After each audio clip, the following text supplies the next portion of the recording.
Olá, povo abençoado do Brasil, seja muito bem-vindo ao canal Brasil no Ponto TV, Brasil no Ponto News, o preço da liberdade. Se inscreva e compartilhe, é muito importante o seu compartilhamento. Gente, se você vê zoada de barulho de alguma coisa aqui, fica tranquilo que é beira de rua aqui, a gente grava aqui, estilo vlog, no meio da rua, na beira da rua.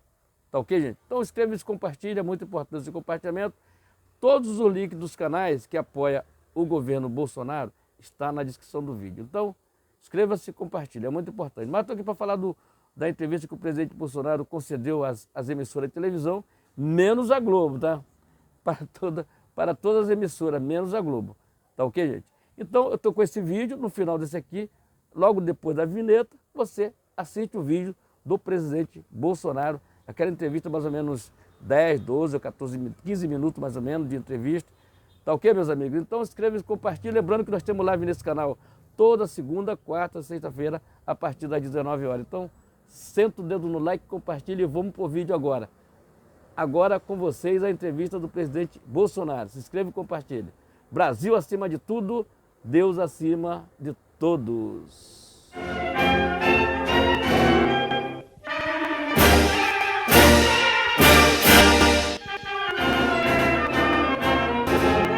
Bom dia. O senhor podia ficar aqui na sua? Na segunda-feira eu...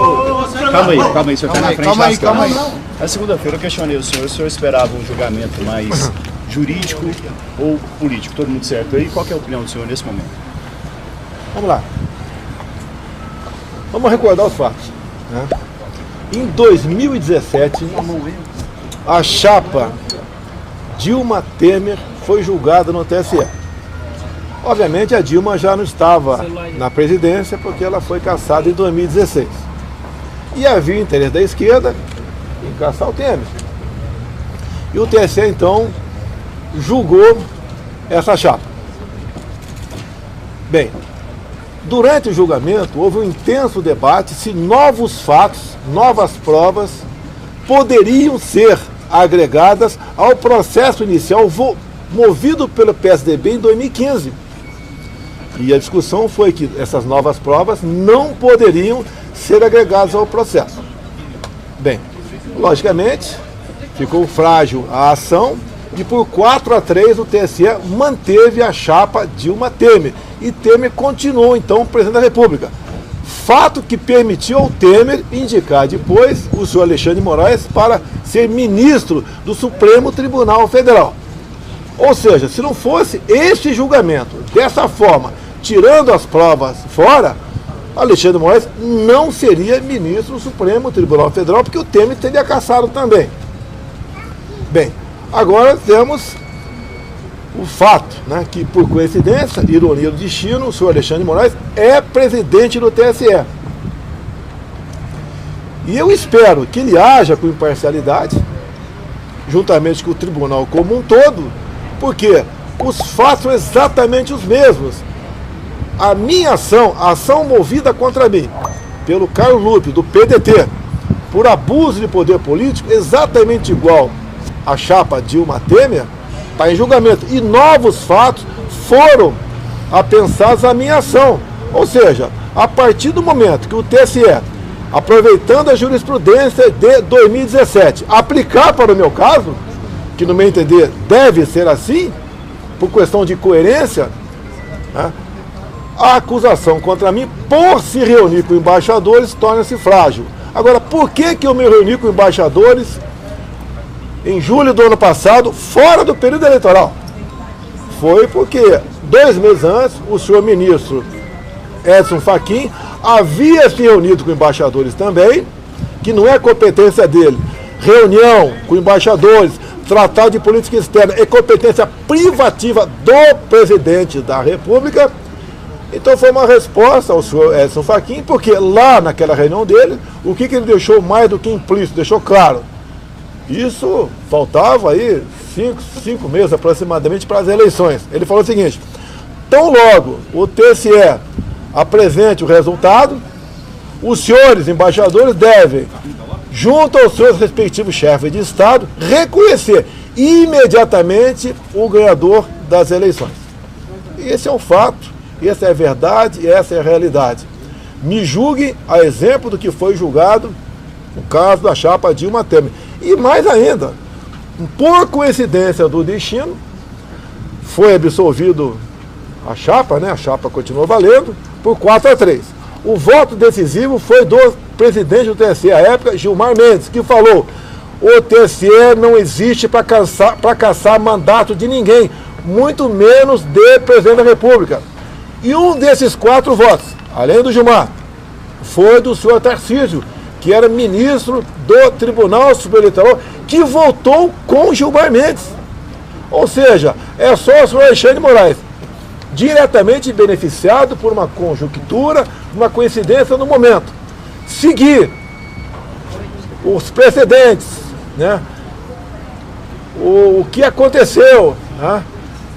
Em 2017, que eu vou ser absolvido também. Não tem por que caçar meus direitos políticos numa reunião com embaixadores. É só julgar com a mesma jurisprudência de 2017 que eu serei, essa ação será arquivada. Presidente, durante o mandato do senhor em diversas oportunidades falou que tinha um movimento político dentro do TSE.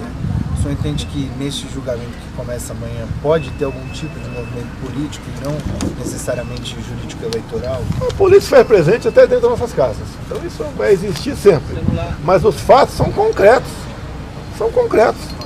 Reunião com embaixadores. A ação do PDT, assinado, deve ser por Carlos Lupe, né, que é o presidente do PDT, é a reunião com embaixadores que ali estaria caracterizado, segundo ele, abuso de poder político. Isso, pela jurisprudência de 2017, isso não ocorreu. Se eventualmente o senhor for cassado, o senhor pretende deixar a vida pública, como é que fica a vida do senhor? Eu não sei se vou estar vivo quando virar a esquina aqui, então eu não falo sobre ser. Essa conjunção aí. Em caso de derrota, o senhor vai não posso. Eu tenho certeza que até o Benedito, né, o senhor Benedito, né, ministro do STJ, agora integrante como relator lá do TSE, vai mudar seu voto. O senhor Benedito é questão de coerência. Tá? Eu lembro quando meu pai era vivo, né, eu era garoto, quando tinha algo impossível que acontecia na vida da gente, ele falava: será o Benedito? E eu agora digo, respeitosamente, prezado o senhor Benedito, ministro de uma corte respeitável como a STJ, o seu voto não pode ser dessa forma. E mais ainda, nós pedimos para liberar para vocês as minhas razões de defesa no TSE. O senhor Benedito foi contrário. Ou seja, está em segredo de justiça a minha defesa. Porque depois de julgado, não adianta eu mostrar para vocês: olha aqui, olhe lá, olha o que nós apresentamos. Acredite se quiser. O próprio Gilmar Mendes, repito, né, que disse que aquela corte não pode se servir a caçar mandatos, tá? Ela deve se preocupar, palavra do senhor Gilmar Mendes na época, com a transparência e a segurança das eleições. Cadê a transparência comigo? Então, acredito que os fatos falam bem mais alto. Não pretendo, não gostaria de perder meus direitos políticos. Não sei se você é candidato o ano que vem a prefeito ou vereador, não sei. Ou se no futuro você é senador ou presidente, não sei. Agora, para ser candidato, eu tenho que manter os meus direitos políticos. Isso não é motivo à acusação de reunir com embaixadores. Como uma resposta ao senhor Edson Fachin, que aí sim, no mínimo, equivocadamente reuniu com embaixadores, é um direito meu. E reunir de forma aberta com os embaixadores. Não houve uma crítica, um ataque ao sistema eleitoral. Houve uma exposição da minha parte como funcionavam as eleições no Brasil. O julgamento lá, presidente, não é somente sobre essa reunião.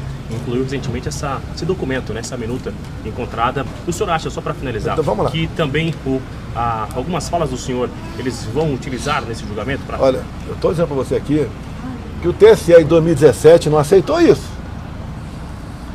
Essas falas pode ser uma nova ação poderia, né?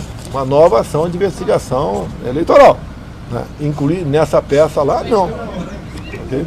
Vamos seguir a mesma linha. Não pode a jurisprudência mudar de acordo com a cara de quem está sendo julgado, ou de acordo com a ideologia, né? Que eu sou centro-direita, né? Outros são de centro-esquerda. Não pode mudar de acordo com quem sentar no banco ali. A jurisprudência é uma, isso não pode acontecer. Isso é péssimo para a democracia se eu for julgado de forma diferente do que foi a chapa Dilma Temer em 2017. Presidente, sobre o que você conversou com o seu filho Flávio Bolsonaro e os outros colegas aqui? Os deputados me acompanhando aqui, um amigo meu, tá? Eu expus isso para vocês aqui, lá em cima para eles, se alguém tinha uma crítica, uma observação, algum deputado aí quiser falar alguma coisa, aí fica à vontade, tá? São amigos, pô, tá? Eu continuo me sentindo um deputado federal. Presidente, olha, amanhã é o meu julgamento. Você que é uma repórter investigativa, parabéns. Lógico que eu conversei com meu filho sobre o voto. É lógico. Ele adiantou o voto? Não, o voto é secreto, né?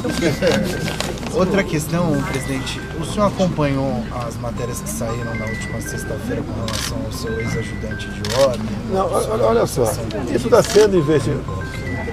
Olha, o Ives Gandra falou sobre isso, que aquilo teria sido, né, uma resposta a alunos da Escola de Comando do Estado-Maior do Exército em 2017. Agora, que vocês podiam pedir para o senhor Alexandre Moraes, que a Veja publicou ali, como um furo de reportagem, a parte executória, né, do que seria a GLO, ou o artigo 42, ou o estado de defesa, eu não sei. Que publique todo esse papel, que não é documento. O estado de defesa só chegaria aqui no Congresso depois de o Presidente da República ouvir os Conselhos da Defesa e Conselho da República e decidir. Agora, fala em golpe, com todo respeito. O respaldo na Constituição não existe. O golpe é o arrepio de tudo. O golpe é. E no golpe não é. Nunca vi golpe domingo. Tá? Eu nunca vi golpe sem armas. Tá? Isso aí estão querendo dar áreas de golpe o 8 de janeiro. Houve um ato de vandalismo, depredação, que são abomináveis, ninguém concorda com isso, mas tomada de poder, isso não existe.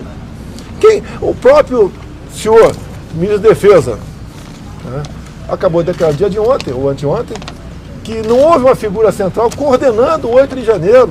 Mais ainda, ele disse, que uma pessoa bem informada, tá, José Múcio, de que quem praticou esse vandalismo não foram as pessoas do acampamento. Quem são as pessoas do acampamento? No Brasil todo. Era pessoa de idade, chefe de família, com a bandeira nas costas, uma Bíblia na mão. Passava orando 24 horas por dia. Acho que não tem o que falar. Eu lamento, ainda tem mais de 200 pessoas presas. Há poucos dias, há poucas semanas, conversei com uma pessoa do meu condomínio, e ele falou que estava tomando conta de seus filhos sozinho. Eu falei, ficou viúvo? Não, minha esposa está presa. Não tem cabimento essas prisões. Não tem cabimento um julgamento dessas pessoas, que devem ser julgadas, na última instância. Tem que ser julgado na primeira instância. Cadê o processo legal? Ou vivemos a democracia ou não vivemos. Eu tenho 3 assessores presos. Não cabe, não se justifica a preventiva para esses casos. Vai indo para 50 dias. O capitão Forças Especiais, o sargento do BOP e o próprio coronel Cid, tá, que só poderia ser preso numa circunstância diferente daquela que ocorreu no caso do oficial preso, tá? Flagrante, tá? Você pode ver, não se justifica a prisão preventiva deles. Eles não podem destruir provas, não podem ter fim no processo. Nenhum dos 3 não justifica isso. E nós estamos aqui aceitando, tá, que se passe por cima devido ao processo legal. Ou temos uma democracia ou não temos. Proibiu a visita até do pai. Ontem, a visita do pai, do coronel Cid, que é um general da minha turma, não pode visitar o filho. A esposa do Max não pode visitá-lo porque não está vacinada. Pelo que eu sei, o passaporte vacinal não é cobrado mais em lugar nenhum do Brasil. Pelo que eu sei, pode ser que tenha um lugar específico, né? E o local onde não morreu quase ninguém por Covid é os presídios. O senhor acompanhou ontem, presidente, a CPMI. O que o senhor achou? Qual é a sua avaliação? As respostas sobre aí? Eu não pude ver na íntegra o depoimento do chefe da Polícia Rodoviária Federal. Tá? Agora eu vi algumas perguntas que não tem nada a ver com o 8 de janeiro. A CPMI tem um fato específico, 8 de janeiro. Tá? Ele não impediu ninguém de votar. Tá? Não houve um excesso de diários para um local em relação ao outro. Tá? É um trabalho que foi feito pela PRF que tem que ser feito, que é a proibição do transporte ilegal de eleitores. As acusações contra o senhor no TCE não são mais graves do que as contra Dilma e o Temer, de tramar golpe? Quem falou que eu tramei golpe? Onde está escrito? Onde aparece meu nome em algum lugar? Eu sempre joguei dentro das 4 linhas desde o primeiro dia. E desde o primeiro dia eu sou acusado de preparar um golpe. E se alguém está falando que alguma autoridade que ajudou a evitar uma ditadura no Brasil, tá? Se ajudou a evitar, interferiu em algum lugar. Essa pessoa tem que ser questionada. Interferiu como? Onde? Tá? Como que o senhor avalia? Deixa eu rapidinho aqui, ó. Como que o senhor avalia a indicação do Zanin? Está sendo sabatinado? É privativo do presidente, como muita gente reclamou que eu indiquei um terrivelmente evangélico para o Supremo, que levou 4 meses para entrar em pauta a sabatina dele. 9 meses. Tá? Fala aqui, ó. Olha, tá. Tá comigo em alguns processos aí. Eu fui testemunha nesse processo do TSE e tive a oportunidade então de relatar que tanto eu como a deputada Bia, a autora da PEC do voto impresso à época, nós estivemos junto com o presidente do PDT, o senhor Carlos Lupe, partido ao qual nós respeitamos, que foi inclusive o primeiro partido da história do Brasil a defender o voto impresso em decorrência da tentativa de fraude, no caso Proconsult no Brizola. Então nós fomos recebidos naquele momento pelo Carlos Lupe, que é o autor da ação contra o presidente Bolsonaro. Em 2021, o Carlos Lupe fez a seguinte postagem nas suas redes sociais: sem a impressão do voto, não há possibilidade de recontagem. Sem a recontagem, a fraude impera. E esse mesmo partido agora, cujo presidente é o Carlos Lupe, que nós respeitamos, repito, agora entra com o presidente Bolsonaro pedindo a sua inelegibilidade. Ok? Pessoal, obrigado.